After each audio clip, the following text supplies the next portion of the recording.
All right, here we go. All right. Welcome everyone to Roundy's Rants, Raves, and Reviews. Today I have with me author, historian, genealogist, and all-around great person. I've just been having a great time with her, Tamara Adams. So Tamara, will you tell us a little bit about it yourself and what you've been doing? Yeah, so I'm a first time. My name is Tamara Adams. Tamara, so sorry. Oh my gosh. It's actually Tamara is, or it should be Tamara. Tamara is a Russian first name. Um, Hmm. so I'm a first time author with a passion of genealogy, and I didn't set out to write a book or anything like that. It just kind of happened upon a COVID project during COVID. And before that, I had been doing genealogy for about 25 years. I got married in 2000, and I was talking to my husband's uncles, and their parents had come over from South Poland, and I was just totally interested in their story and started researching their side because my side was my father came from Poland in 1950. My grandmother, who I wrote about, came to the United States in 1922. And I felt like there wasn't that much that I wasn't going to find anything, in the Russian archives or anything or Ukrainian archives. So I figured, well, I'll just work on his side of the family. And then my mother's like, when are you going to start researching our side of the family? Mm. So yeah, Called those out mothers a little like to there. do that. And then anyways, fast forward to 2020, March of the lockdown, my mother decided that she was going to translate my grandmother's diaries once and for all, she said. So she moved to live close to me about 8 years ago, and she brought all her genealogy stuff. She started pre-computer internet researching our family history. And so she had a lot of documents, a lot of photographs. She would ask some relatives questions and stuff. But we had always had these diaries. I thought we had just discovered them during COVID. I kept Mhm. saying, "Oh, I'm so excited we discovered these diaries." And which actually here is the diary or Oh, the beautiful. first volume right here. Oh my goodness. So you can see mind you, she's 11 years old when she wrote Oh, these. It's a diary, Lydia Komarkova, and she writes later the date, 29th of January, 1921. Anyways, so I was ecstatic that we discovered these. And my mother's, no, Tamara, we've always had these. This was not a new discovery. We've always had these. So I was oh. disappointed that I never, and I think I kind of knew about them. And Hmm. it just, when you're a kid, even in college, you know about it, like I knew my grandmother came over on a ship from Russia, but when she was a little girl, but I had no idea that this is to the extent of what she went through. Hmm. So, anyways, it started out, like I said, as a COVID project, just translating these diaries. There's 5 volumes of these, and they look like today's composition books that the kids I know. that the I was kids like, use, that looks fairly modern for 1920s. Yeah, exactly. I mean, the pages are yellowing, and you Yeah. can see her handwriting is just gorgeous. But at any rate, the more we delve into it, she's fluent. My father's fluent in Russian, and she figured, well, my mother was only 11 years old. Certainly I can translate these diaries. It's not going to be too hard. Right. And first thing I did was I went into full-blown, research mode and project mode. And I think I photographed them first with my professional camera. And then I didn't like how they came out. So then I scanned them because I'm a bit of a perfectionist.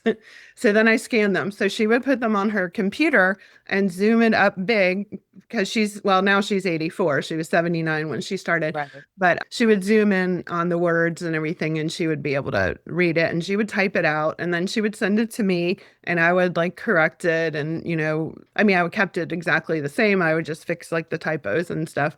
And then I would send it to my distant relative in Russia, and she would help us with like some of the wording was a little bit, if you're not a native speaker, you're not going to know what this means. Hmm. So she kind of helped with that, with some locations and things like that. And as we were reading, the diary, I was literally on the edge of my seat every day waiting for the little text messages from my mother, and we'd have our little driveway meetings and visits Oh. and stuff. And she talked about two other, so like I said, she was 11 years old. And then her friend Zhenya, which is the name Yevgenia, which is basically Eugenia or Eugenia, I guess is the American or English way to say that. But her nickname was Zhenya. And then another little girl named Katya.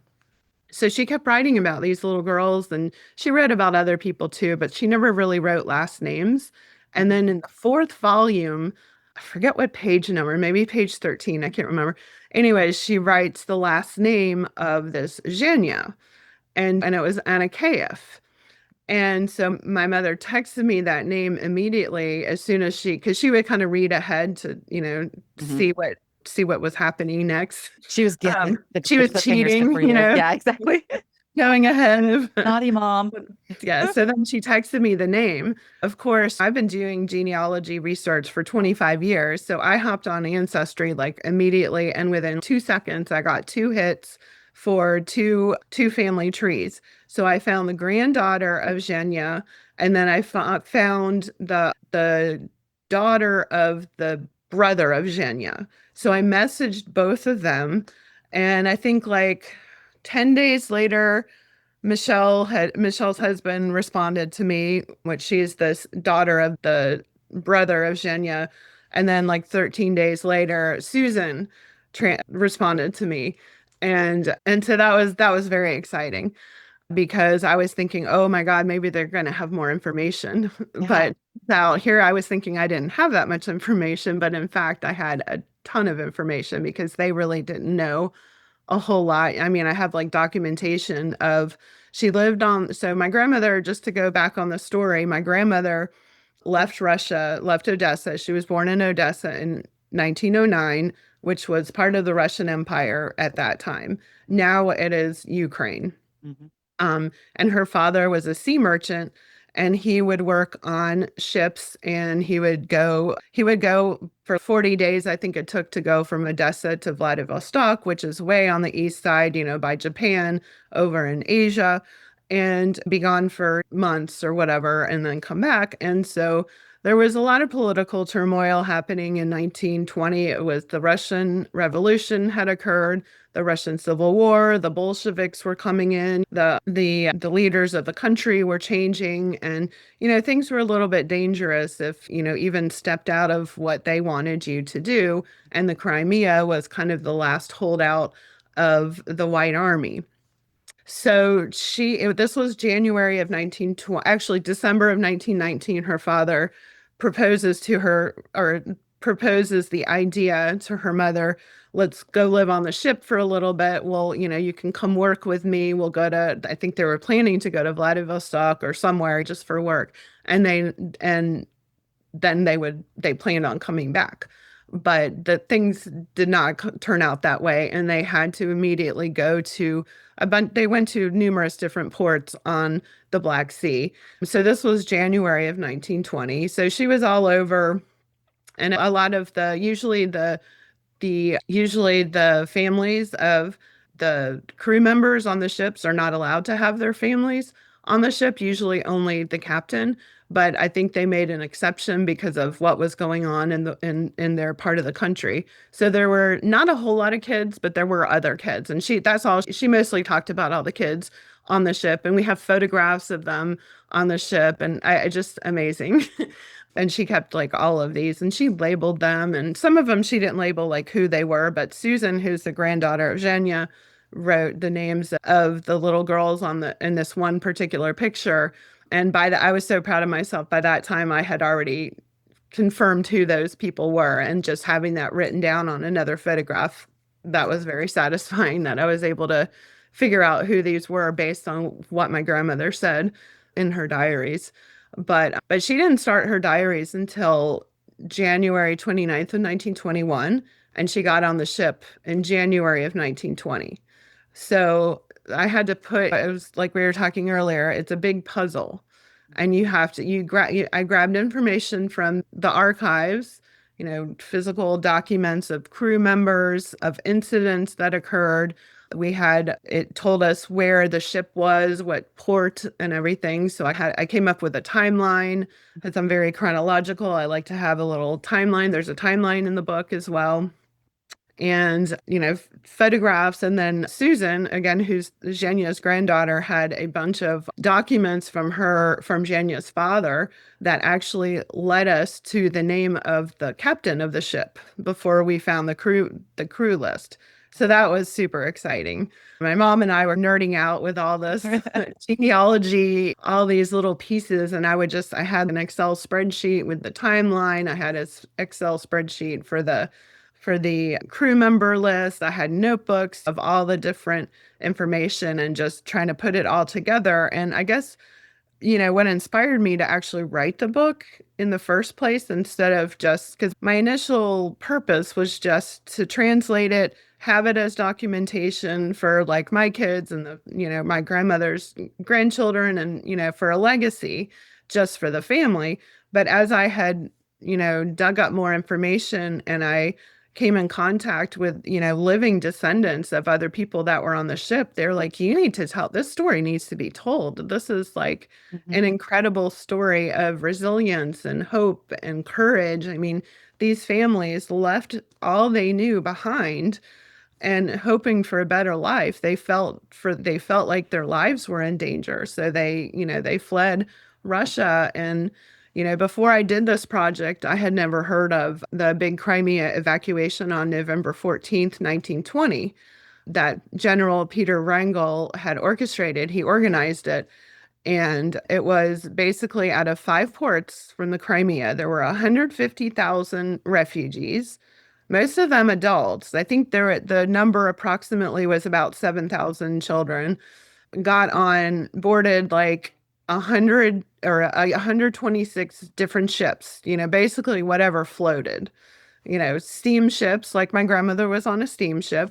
There were submarines, there were tugboats, towboats, anything that floated. People were desperate. People would climb on the ropes to get onto the ship, and they couldn't all come.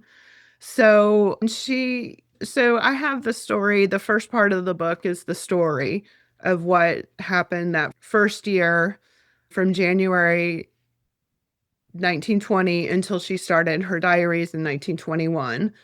And then once they reached safety in Constantinople, which is present day Istanbul, they made their way to the Bay of Kotor by Montenegro, and they were there for seven months. The ship itself was there for 10 months, but she was there with her family for 7 months, and people were slowly leaving, and then were immigrating to different parts of the world. And the book kind of birthed there. I felt like this was just, no matter your background, no matter your genealogy, your ethnicity, whatever, I think a lot of people can relate to having to leave your home and start all over. And I feel when I first started this project, I didn't see a whole lot of myself in my grandmother. Like, I thought we were very different because she was always very prim and proper, and she had to do things a certain way. If you held your fork the wrong way, oh my goodness, that was not a good thing. She would point it out. I was like, no, I think I'm a little bit different. But the more I read about how she was as a child, because all I knew was her as an adult, the more I realized her attention to detail is incredible. Like, just me formatting the book and putting all of the events in chronological order and all this, every single entry that she did it the same way every single time. She'd write the date, the day of the week, the day of the month, the year, and would start out saying, well, and then this is how my day went, or something like that. So, That is but incredible to know that story was there the whole time and that yes. Yeah, she, and when they left on November 14th, the ship was only supposed to accommodate about 1,500 people. But by the time they actually left port, they were literally the last ship to leave, which is how I came up with the name Last Ship to Freedom, is they were the last ship to leave from, I think there were about 40 ships leaving from Sevastopol on the Crimea. And I think it left around 8 o'clock from the research that I found. And there were about 7,000 people on the ship, which was obviously way over over capacity. And it's a miracle that they survived. You know, there's got to be more descendants out there of these people that were on this ship. So, It's incredible that without these stories, and especially finding these journals and stuff like yeah, that and contacting, because we don't learn about this in history. no, And Russia erased most of the that's history of right. their of that era, and especially of the countries that they Yes, occupied. How would we even have this if right. it weren't for these stories and these journals that your grandmother Yes.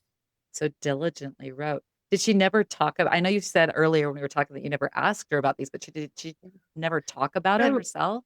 Did she She never bring it she up? she did bring it up, and I don't know if she brought it up or if my father's side was they're very interested in Russian history, and they would always I always knew there was a story about horses, about how she had seen the horses swimming in Hmm. the water because basically the cavalrymen were trying to evacuate, but there was not enough room for their horses. Hmm. And their horses were so loyal that they thought both the cavalryman and the horse thought that they would lay in the grave together, once they both retired or died or whatever.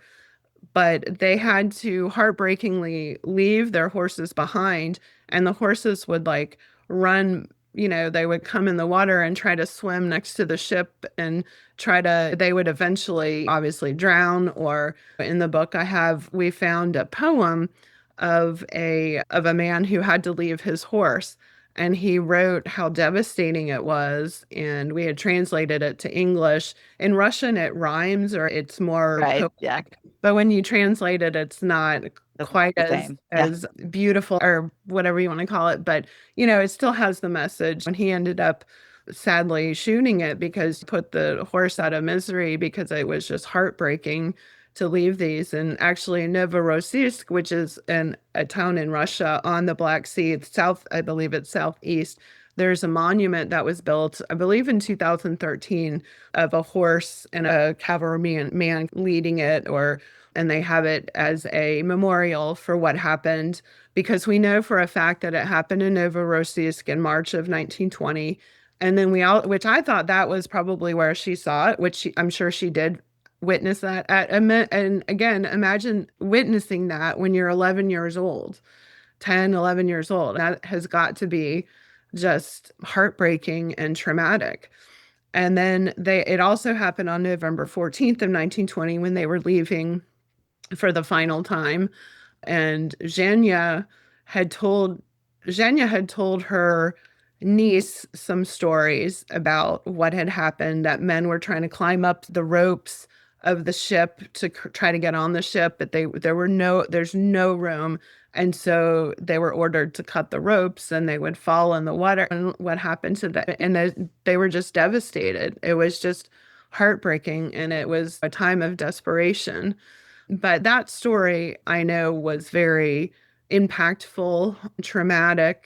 And I remember hearing something about horses, but I don't know why I didn't ask about it.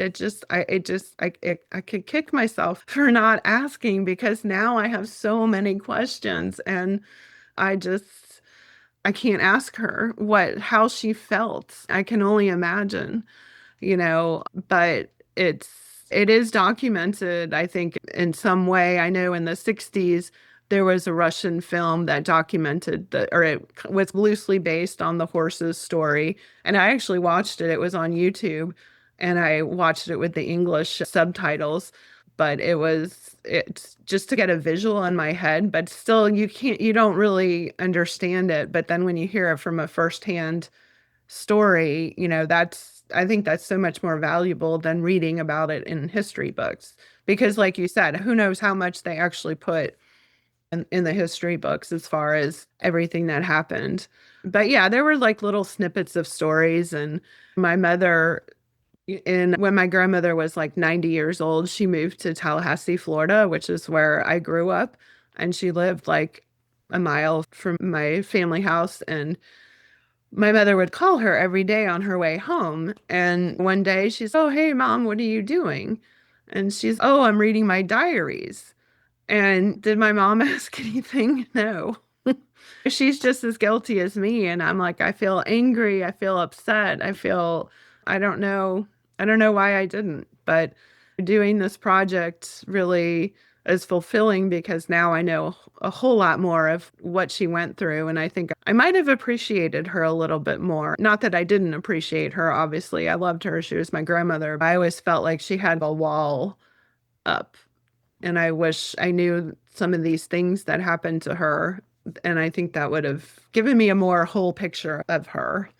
And I would have probably seen a softer side of her, the side that I feel like I'm more like. Mhm. But I don't know, you know? I appreciate that. I've been thinking about that a lot lately too, because I've lost my grandfather and grandparents and stuff. And Yeah. I've got all the stories. I grew up with my mother doing all the genealogy, and I'm like, Uh, all the work's been done. But I'm like, as a author and as a reader in person, I'm like, I want the stories of the people. yes. History books are great and knowing the Yeah. stories, but it's a real person, and especially someone that you know. Yes. It the best stories that stand out to me from my grandparents and my uncles and pioneer history Oh, is the ones that were about people and what happened to them and their feelings and their yeah. experiences made it come alive to me. And so we were talking about this earlier too, is like Yeah. sharing those. It's so important Yes. to ask those questions or to share your stories or to write your journals like grandma Yes. did. Right. Like, who's going to have those stories later if you Right. don't write it down? Right, right. And I felt like if I didn't get this written down, it's going to be lost when my mother is gone, because I just heard the stories and I didn't. So now I have it in a book, published book. So even if it's not at the house, my legacy can go to the bookstore or to the library and find out what happened. And maybe other people have ancestors that were on maybe not that ship particularly, but certainly one of the 126 ships or whatever. Partnerships out there. Yeah. Yeah, yeah. And my grandmother, once she came to the United States, she did not, so she lived on that ship for 18 months.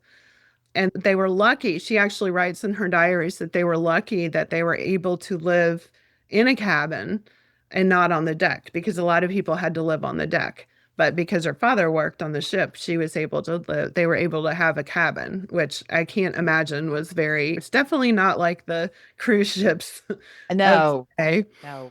But she was only on it for 18 months and she disembarked August 1st, 1921. So she was on it 18 months, like I said. And then they went to Serbia, and General Wrangel had arranged with Serbia, which is former Yugoslavia, for all these Russian refugees. There was like a Russian community there where they provided some food and help for all these people that left and couldn't go back.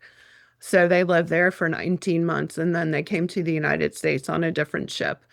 And she actually wrote her diaries up until I believe it was September 1924. So she was living in New York City. But my book ends like when she comes to New York City because I thought that was basically the story of her leaving. But, anyways, That's so beautiful. I'm curious about a couple of things.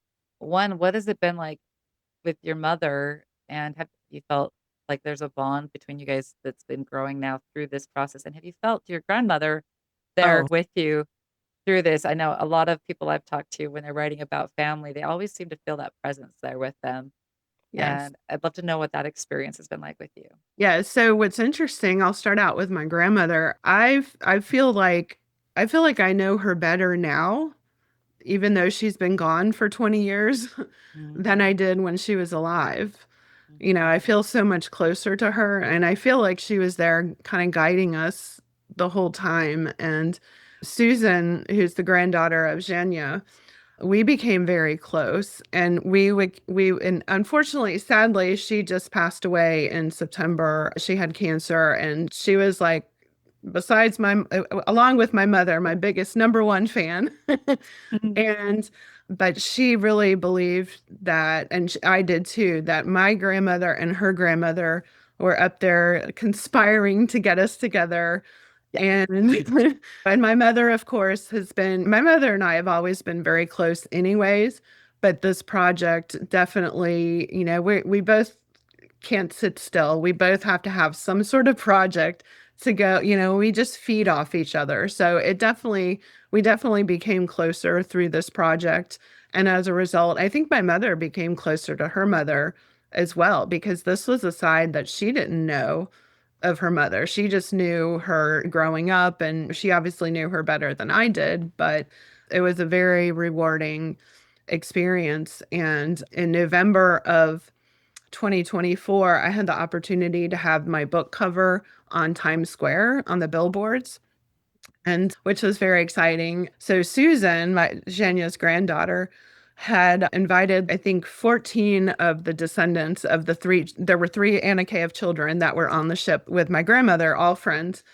And so I'm like, how she convinced them to come without knowing me.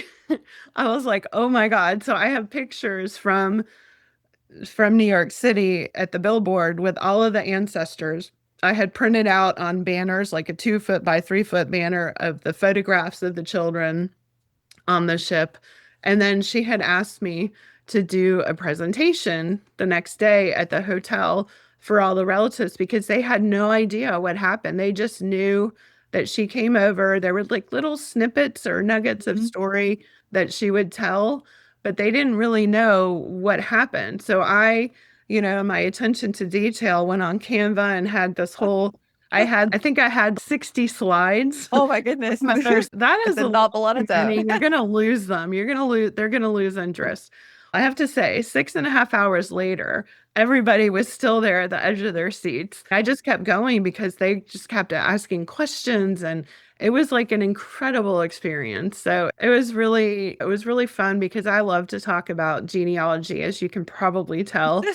And a lot of people are, yeah, okay, whatever, it's boring, whatever. But I love to talk. That's why I loved going to the genealogy conference at Oh Roots. yeah. There's so many people like me that are just kind of, I'd like to say that I'm a little obsessed with genealogy, and Okay.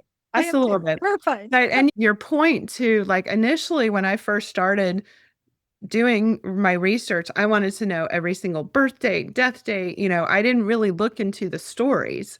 And so now this whole project proves you need the stories. The stories is how you know them. And that's how I know I feel like I know my great grandparents too, that I never even met. It's you feel a connection, you feel more confident in yourself, and you feel more, connected to your roots and who you are. And, you understand a little bit more why you are the way you are. And I feel like everybody should do genealogy. Everybody should look into their past because I think it can help you discover yourself, your future even. Amen. That was say I've been preaching that for years and I'm like, Yeah. it's Yes. part of knowing who you are is comes Yeah. from what's come before you, whether you know it or not. It's Right. impacted you. It's Yes. impacted the people who've done the decisions they've made, where you're at, Yeah. what and so much of who we are is made up of things and Yeah. we don't consider it and we don't Right. reach it. And it's amazing how when we look at the not the dates and again, Right. those are important, although I I hated still that want the part. dates, but Yeah, those are great, but I want to know yes, who they were, what they liked, yes, the food they ate. And I've really loved how Family Search and Ancestry have added so many of those elements now yes, that you can go and find yes, the stories. And yes, they've been scanning in all the journals. And it's so incredible to know who they were and mhm, what their daily life was like and right, those things because it makes us feel like we're not alone either because yes, so many times it's, oh, I'm going through that too. That yes, hasn't changed just because we're 100 years apart. We're still right, human. yeah, And the human existence and experience is still yes. so the same. It is. It's so true, so true. Where can we find your book and where can we learn more about the story and what you're doing? So you can find the book on Amazon. It's on Kindle. There's a hardback, which here's the hardback here. And then there's also, actually, I have the paperback right here. It's also in paperback. See, I was writing some notes in I there. was gonna say you got notes. You're like Yeah, my sticky notes I everywhere. know. I'm nerding out. Anyways, I'm also producing an audiobook I'm not reading it though. I'm hiring somebody to read it. And I am also on Instagram under author Tamara Adams. And I'm on Facebook. It's my personal one, Tamara Buzina Adams. You can find me. There's the spelling of the name there. And I'll have it in the link in Yes. descriptions. And Very then good. and then I I can't have say it, you guys, currently. well, you pretend the Y is an I. It's Buzina or two Gina. E's. There you go. Gotcha. And then I have a website and it's tamarabuzinaadams.com. So those are the places you can find me. And I'd love to help anybody that has a story to tell that just doesn't know where to start because I was able to put this all into a story, all the facts, all the stories that I've heard, the chronological, I could put it all together in one story. And actually in the first part, like I said before, was the story. The second part, I talk about the research and how a little bit general, like how I found all the information. And then in the end, I have appendices, which has a timeline, the crew list, it has maps of where they were. And then I also put down some recipes, some family Oh, recipes that my grandmother mentions in the book. Like when they disembarked the ship, she was actually really sad when she left the ship because all her friends were there. That was basically her family. And her mother made, I think it was kisiel, which is like a jello-ish. I'm probably not describing it correctly, but I have a recipe for that. And she would talk about different things that they either bought at the bakery or somebody would make for them, or her mother would make for her. So I have added some recipes as well. So there's a lot of different little nuggets in the book that I that hope is everybody beautiful. enjoys. I love that you have brought not just her story to life, but also like that the culture, the taste, Yes. and the feelings, and that you were able to share that and bring that to other people who never would have had that without it, and Yeah, how yeah. important that is. Do you have any last thoughts or messages for my audience about anything, everything, and what you want? I just want people to be inspired. I hope this book inspires people to look into their past, to look into their roots, to help them feel more grounded, to feel more connected with themselves and not alone. I think that it's so important to find your roots, to see where you come from. And I hope, like I said, I hope it inspires everybody to look into their family history because you never know what you might find. You might find a story that you relate to so much that an ancestor went through or, a troubled time that an ancestor went through and they made it through. Well, if they made it through, certainly you can make it through as well. Absolutely, and I think we need that more than ever in our world. Yes, I think today we need that a lot. Well, thank you so much for being with us. I'm so excited, and hopefully, I'll get to catch up with you here at Roots Tech in a few Yes, months. I would love that. That would be so incredible. If not, we'll just find a time to get together. Yes, yes, We have some could coffee or nerd something. out some more about genealogy. Yes, yes, I love it. I've got stories. My husband's, yeah, we've got lots of stuff. So, Oh gosh, I um, love that. it's been an incredible journey, and it's been an incredible conversation with you today. And everyone, please go check out Tamara's book and her work. And if you need help with anything, reach out to her or anyone. There's lots of genealogy sites and places and resources for you. So check them out. And we'll see you next time on Roundy's Rants, Raves, and Reviews. Have a great day and know your love. Thank you so much. Yeah.